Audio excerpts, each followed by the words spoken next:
Today, a baby donkey needs my junior vet's protection. Isla the dog has tests that could change her life. And what are those things? Oh yes, alpacas, giving us the runaround on the Scottish farm. I'm Alex Riley. This is Junior Vets. Pets, wildlife, farm animals, all in need of expert help. And at Edinburgh's amazing vet school, 6 raw recruits have arrived.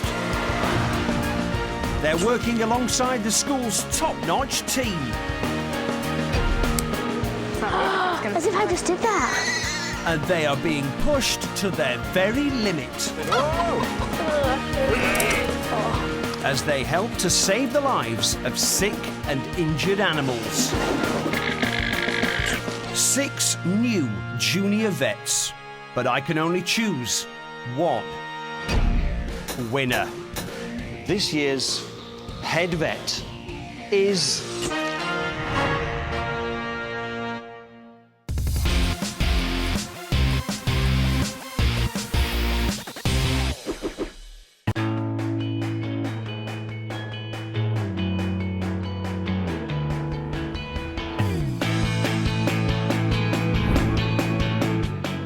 Now, if you were thinking that Junior Vets was just about fluffy puppies and kittens, then you realise now, I think, that it's a whole lot more. Yeah. And today is no exception.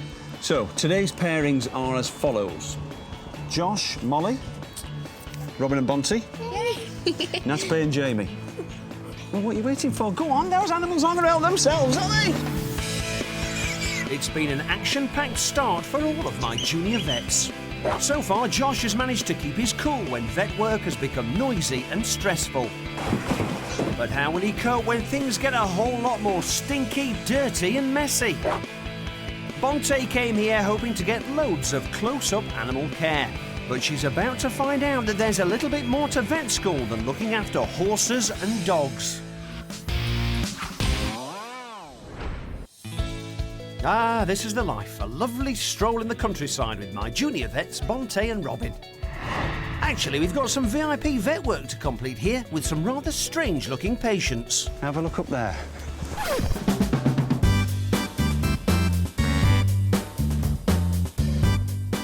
After a while, we eventually worked out what we were doing. Are they alpacas? They're alpacas. They are alpacas, very good. Not your typical Scottish farm animals, are they? Because they're from Peru and Bolivia in the Andean mountains. They live at a very high altitude where there's not much oxygen. And they are very highly prized for their fur. Drake, Raleigh, Lucifer and Leo look a bit odd because they've just had their prized fleece sheared off. It makes lovely soft rugs, apparently. I don't know if I like them or not. They were quite funny, but they're a bit weird. They now need some vetty attention, so we're teaming up with farm vet Andy and alpaca owner David. We're going to check on the alpaca's teeth and see if they need any dentistry done. And then we've got to sort their toenails for them as well, because they can get overlong and it can get difficult for them to walk. In the wild, alpaca's toenails get worn down on the rocky slopes they live on. But that's not going to happen on this soft grass, is it? So this lot could suffer painful foot injuries if we don't get them clipped. So before we can do that though, we've got to get the alpacas from there into these pens so we can work on them. I've got a feeling this could be very, very tricky. Do they spit? Yes, they do spit, yeah. If they feel threatened, they will spit. Most of mine aren't too bad, actually, but there is one that is, he's a bit of a rascal. That bad boy is Drake, who isn't a big fan of having his nails clipped. He tends to let the vets know this by spraying them with grassy spit. It's going to be fun. I know. I don't know how we're going to do this. It's going to be tough, no doubt, but this job needs doing. Time to head 'em up, move 'em out, and trim those toenails. Watch your back, Drake. There's a new vet team in town. And we've got you and your pals firmly in our sights.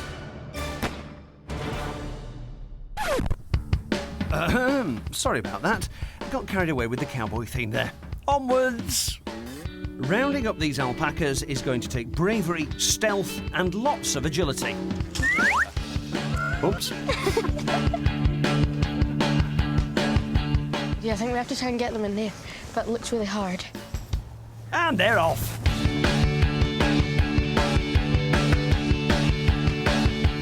Run that way, junior vets.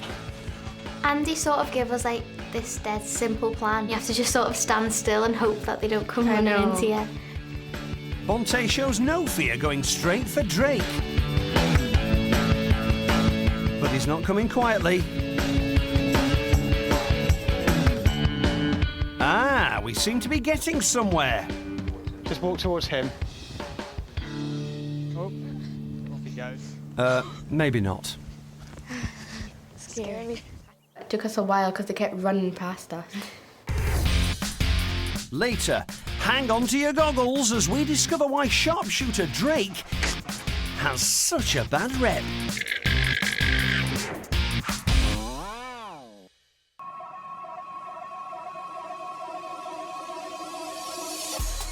Back at vet school, Jamie and Natape have been called in to help vet Scott, who has a poorly patient with a mystery illness.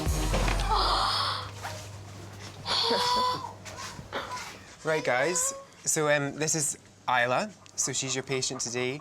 Is she a bull mastiff? She's not a bull mastiff, that's quite a good guess. She's a boxer dog, okay? 3-year-old Isla might look healthy, but previous blood tests suggest she could have a serious kidney problem. Now, that wasn't something that we expected to find, and so we want to really investigate today whether that's something we have to be worried about. Does this involve an X-ray or anything? I don't think we're going to do an X-ray to begin with. One of the things that gives us a lot of information about how the kidneys are functioning is looking at a urine sample. So how do you think we'll go about getting a pee sample from her today? Put a cup under. Put a cup under her. Yeah, so we'll see how we get on, OK? OK. Good. Just a wee job for our pet detectives first, then. They're going to jump in and grab a sample when Isla decides to pee. Just be watching her as we go up, just in case she squats to pee, OK? Because you're totally in charge. I was walking Isla, and Natape was the one that had to be quick on the draw. Just be ready to catch her, OK? You get one chance to do this, and if you miss it, then that's it. It's not like every day you'll get a dog and take a wee sample. So it is quite weird. Weird indeed, but without the wee sample, we might never get to the bottom of what's wrong with Isla. I don't think we're doing very well here, are we? No. Just couldn't get her to wee, could we? With no pee in their pot, Scott decides on a different, more direct way of getting the important sample. So what we're going to do is we're just going to use this little ultrasound machine to look at her bladder first of all, and then we'll try and pop a needle in to get a sample from her bladder directly, OK? The ultrasound machine will help the team see inside Isla so they can locate her bladder and then collect a urine sample using a syringe. Do you want to come round then and we'll start clipping her tummy? This may seem strange, but it's the easiest way of getting the sample that might help us discover what's wrong with Isla's kidneys. So we want to clip all of this here, right up to here, OK? Isla will be sedated but awake for this. She's a bit nervous, so Jamie does his best to keep her calm. Good girl, Isla. Everyone's ready to get that all-important sample. And later, the team finally get to the bottom of Isla's illness. So can you notice anything abnormal in the kidney area? This is the Scottish Borders Donkey Sanctuary. It's full of, you guessed it, donkeys, nearly 80 of them. All arrived here because they needed a good home. Rescued donkey Rebecca has a new arrival herself.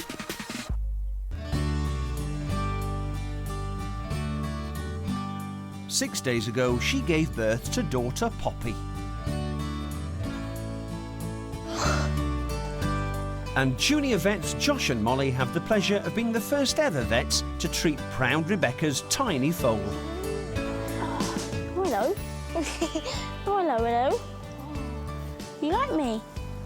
I'm taking this one home. It's loving me to bits.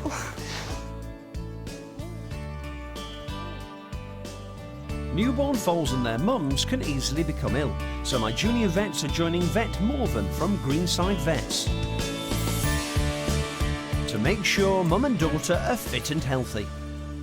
They are quite stressed when they're foaling and they can be prone to getting infections. So we want to just make sure that everything's back to normal and everything's ticking over okay. An infection could be a big problem for Rebecca, but it would be worse for little Poppy, who needs mum's milk to survive and grow strong. Now, can you hear a heartbeat? Yeah. You should hear a nice lub-dub. Yeah. Lub-dub. Basically, it just sounds like really, it's a healthy donkey. We're going to have a listen to her guts as well. And what you want to hear is a good gargle. Oh, I think I can hear it. Yep. Sometimes it just goes gargle, gargle, and then you might get a big flush like a toilet. Yeah, I just got another one. Good. I heard really loud sounds coming from Rebecca's stomach, which meant that she was healthy. Oh, another one. That's good. That's a really loud one. So that's what we want. Mum Rebecca is getting a little bit grouchy, and Josh has worked out why. Oh, gosh. I think she just wants to see a baby. She just moves around fast, so she can just keep an eye on it. That's exactly right, Joss. Yep. So as long as she can know where her baby is, she'll be quite happy for us to have a listen and have a poke and prod at her. So the last and the most important thing to check with the mare is to take her temperature. If her temperature's... By a bum? Yeah, we do. Yeah. A job involving a thermometer and a donkey's bum. Who's going to be up for a job like this? Ah, well volunteered, Josh. And just pop it up her bum, just in there. I found it funny because I just had to check the stomach whilst Josh had to literally really go in. This check will give Josh Rebecca's body temperature. Too high and it might mean the new mum has an infection. I just found it really smelly and horrible. It smells really hot. What is the average level for a normal donkey? It's usually sort of between 37.5 and 39. 36.7. Okie doke, which is probably a wee bit low actually. Low is all right. She's obviously doing a good job at keeping herself cool. So no nasty infections, but there are still important tests to carry out on mum and her foal before both get an all clear. Later, donkey work gets all scientific as Josh and Molly go hunting for nasty parasites. It's like a milkshake, really. I don't think it'll taste nice. Back at the small animal hospital, Jamie and Natape are investigating 3-year-old Isla's worrying kidney problem. They need to take a pee sample straight from Isla's bladder. You just want to hold the probe right over there and just press down slightly so we can see where the bladder is, OK? Natape positions the probe so Scott can carefully insert the syringe into Isla's bladder. And then we very gently take the needle out. OK, so that's us. While Isla has a well-earned rest, the team head down to the lab to complete Isla's tests. One of the key things that we look for is how concentrated her urine is, OK? Your kidneys should be able to produce concentrated urine. And if they don't, then that is an indication that the kidneys are not working properly. First, Jamie uses a gadget called a refractometer to check Isla's wee is the right concentration. OK? Yeah. Natape then completes further checks. Quite a few of them are changing colours. That confirm Isla's wee is a healthy colour. Great, so that is a concentrated, normally concentrated urine sample. Does that mean that she's good, that she can be sent home, or could there be a big shock? Or? It's so difficult because you just never know, and we still have to be prepared for surprises as there always can be. After all the tests we did, we didn't really know what was wrong with her, did we? So we decided to put her under an ultrasound scan to see what's wrong with her kidneys.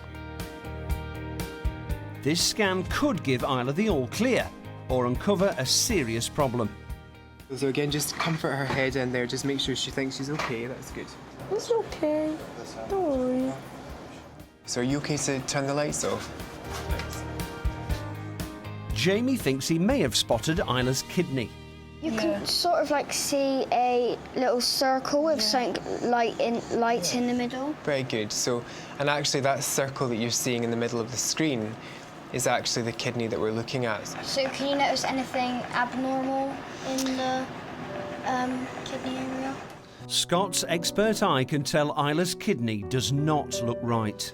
It's not exactly as we would expect the kidney to look. A healthy kidney would look nice and light on the screen, but Isla's looks really dark and it's a funny shape. Our investigations were all looking very positive, but the ultrasound at the moment potentially indicates that this isn't actually 100% normal.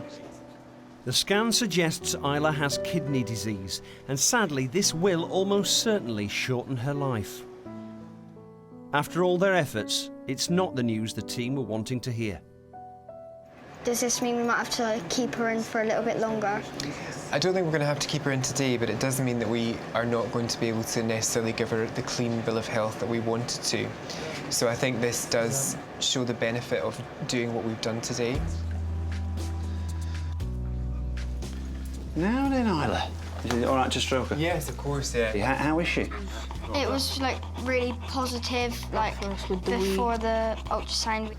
But then we did the ultrasound and we've discovered something wrong. Part of vet work is obviously, things aren't going as well as expected, At least you pick this up when the dog was still healthy. Exactly, and I think it just shows you've got to always keep your mind open and make sure you're being as thorough as possible. We have to just do the best we can and hope that she stays well for as long as possible. It's been a challenging day for everyone. How did my junior vets cope, Scott? I think they did really well, actually. I think, having to deal with this slightly more negative news towards the end of the day, I think is really difficult. And I, still struggle with that. And I think for them, being at the stage they're at, I think they cope with it very well. If you had to pick one, which one would you pick as like the best of the day? I would say Jamie was for me standout. I can see him being a really good little communicator. So I think if he did, decide to go and be a vet, I think he would be great from that point of view.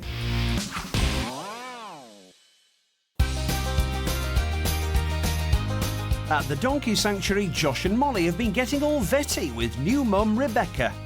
Now they're about to complete her 6-day-old foal's first ever vet check. With it being newborn, it's not that used to being held as well, so it might be a bit of a wriggler for us. But if I hold its little tongue out like this... Say ah, Poppy. All good. Or is it? What's that black line there? Occasionally they get a little bit of pigment on the inside of their eyes. It's completely normal. Nothing to worry about at all. Now, one more important check to do, and this one can't be done by examining Poppy or her mum. A clue. It's a bit of a stinker. Now, this is a nice fresh poo sample, and what we're going to do is take a little bit of it to see if there's any worm eggs in there. It stinks. If they find worm eggs in it, it means Mum Rebecca has tiny parasites living inside her, which can make her feel very ill. Oh my gosh, it's a squidgy.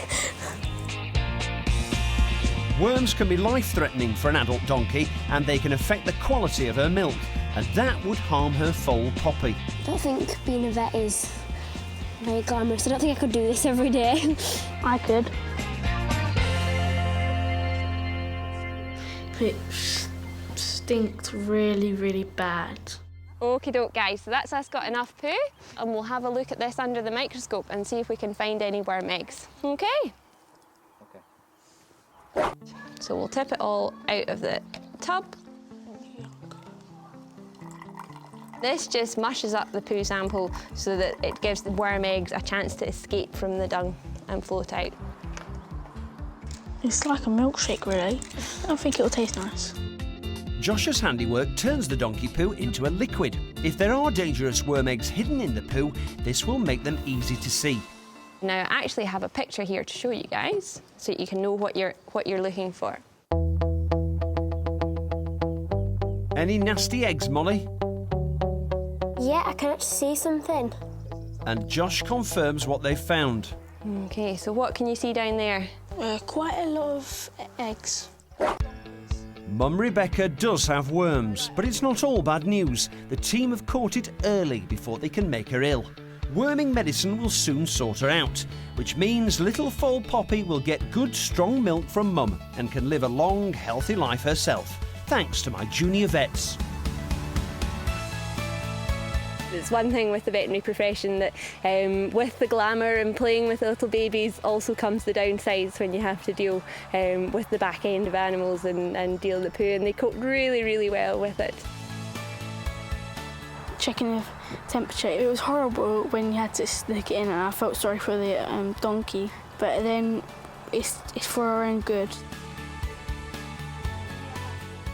He did really well today, and the thing that actually very much impressed me about him was when we were doing the worm egg count, being very quick in the uptake, that when we saw quite a few of them there, then we needed to actually worm Rebecca. Both of them were absolutely fantastic. They were stars today.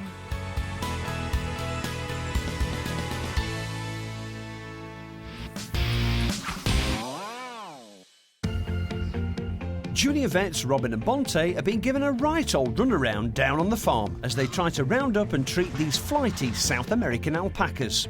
They need their toenails trimming so they don't develop painful foot problems and go lame. But there's definitely no sign of any lameness at the moment.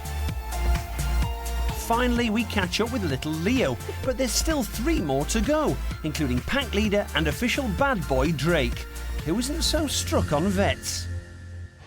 Come on then. Ah, owner David is going to use the tried and tested tasty treat tactic. It's like eating the food and then going back. Nah, that didn't work. It's quite smart, that one. Come on. Cute as Drake looks, the junior vets need to be cautious. Because alpacas will cough digested grass back up and spit it at anything they see as a threat. In this case, Vet Andy. Oh, thank you. Yes, well done, Drake. I really didn't want him to spit at me because it was all like green and like grassy, and it just like sprayed it everywhere. Hotshot Drake may have run free, but the team have finally got their hands on his pals, Lucifer, Raleigh and Leo. Nice one. Are we leaving the grey one? I think we might leave the naughty alpaca for today. Yeah. Good idea, Andy. The junior vets are now ready to get on with the important job of alpaca toenail trimming. First up, Raleigh. Bonte places a towel on his head to calm him down, and Robin makes a start on those nails. Cut there. That's all right. A little bit, just get that. They had really long toenails, didn't they? He like curled right around. Yeah. Now the junior vets check Raleigh's unusual teeth. He hasn't got any teeth in the top. He has a hard pad. And then his bottom teeth come up, and they should touch the hard pad. So is that why the shape of their mouth's like that? Because that bit's rounded and like... Yeah, so that's hard gum, and he picks up the grass and he grinds it like that. It's a bit long. So do you think these are a bit long? Yeah. Because Raleigh eats mainly grass at the farm, the junior vets need to help grind down his teeth a bit. So just put it here. Lovely. He won't feel a thing, but it might make him a bit grumpy. We got these on because he's probably going to spit. He might spit. Be careful, girls. You're within striking distance. You have to dribble it onto like the wee disc when it's spinning around, so his mouth like is moist and like the disc cool, so doesn't get too hot. So we're nice and smooth there. It's really fairy. And we'll just let Raleigh go back to his friends. If you get out of the way, girls, I think you'll probably get up and run along. Ah, more customers. Robin's not too keen. Yeah, I'm a bit scared in case I get kicked or spat at or something now. But Bonte confidently finishes up. Don't be shy, we'll go nice and quick, because he's a little, Lucifer's obviously a little bit nervous.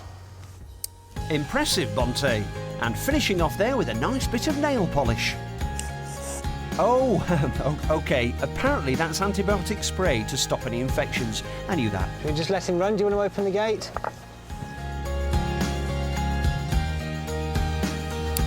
Done. Satisfied customers, all with neat, comfy feet and tidy mouths.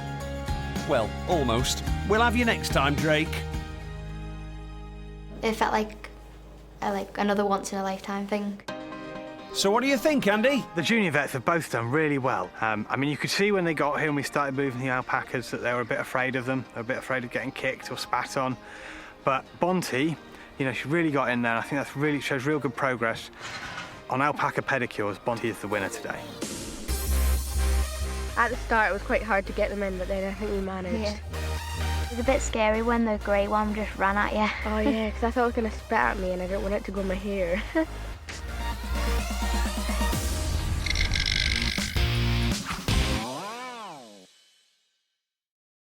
The junior vets are now all back at vet school, in their nice, clean scrubs and not a germ in sight. And they know what's coming now. I'm about to name my standout vets of the day, and then line up some extra work for those who didn't stand out quite so much.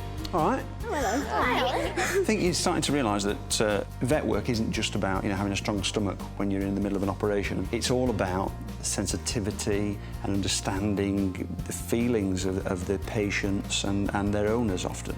And our winners today have been chosen on that basis. Josh and Molly didn't let dirty work get in the way of helping tiny foal Poppy and mum Rebecca.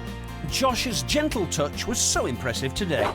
Natalie and Jamie also had a lovely bedside manner as they tried to solve Isla the dog's mystery illness. Great patient care from Jamie. And Robin and Bonte showed lots of bravery as they rounded up and helped treat galloping alpacas. And what brilliant animal handling skills from Bonte.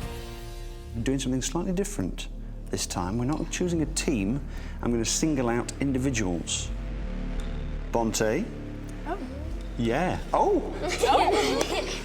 Josh and Jamie, you are my 3 vets of the day.